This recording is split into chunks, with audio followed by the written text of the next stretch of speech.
म खिमबहादुर सुनार। आज चाहिँ हाम्रो हुम्ला सिमकोटमा बृहत देउडा कार्यक्रम हुँदैछ। हाम्रो विशु सुनार सहित शङ्ख मल्ल सहितको हाम्रो टोली आउनु भएको छ। उहाँहरूलाई सर्वप्रथम त स्वागत गर्न चाहन्छु म। एकछिनपछि उहाँहरूसँग हाम्रो सानो कुराकानी पनि हुनेछ। हाम्रो विशु सुनारजी पनि आउनुभएको छ, देउडा गायिका है, उहाँहरूलाई स्वागत छ। आज हुम्लामा देउडा गीतको अब कम्पिटिसन त छैन होला हैन। यसमा अब के छ त, हुम्लाको समसामयिक विषयहरू समेटिनु छ कि कस्तो के छ अनि तपाईँले भनिदिनु पर्यो है।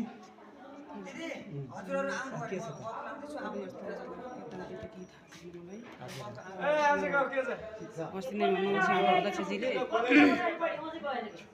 बाल विवाह प्रथा बारेमा छ भन्नुहुन्छ, त्यति मात्रै थाहा छ। ल धेरै भयो। नमस्कार, हाम्रो अर्जुनजी हुनुहुन्छ देउडा गायक। उहाँ पनि हाम्रो सिमकोट हुम्लाको प्रसिद्ध गायक हुनुहुन्छ, उहाँको पनि स्वर राम्रो छ है। आज के छ त, विशेष स्पेसल के छ त यहाँ? आज चाहिँ अब यो नजिकबाट है, यो संस्कृति संरक्षण मञ्चले चाहिँ आज चाहिँ हाम्रो चाहिँ हुम्ला जिल्लामा विशेष गरेर चाहिँ कर्णालीको चाहिँ रैथाने पहिलाको पुरानो देउडा भएकालाई देउडा गाउने र चुन्डल धाल ट्रावल खेल्ने आयोजना गरेको छ। यसको लागि चाहिँ हामीले चाहिँ बाहिरबाट कलाकारहरू ल्याएको छौँ। ल के छ त तपाईँको आज के छ तपाईँको परिस्थिति?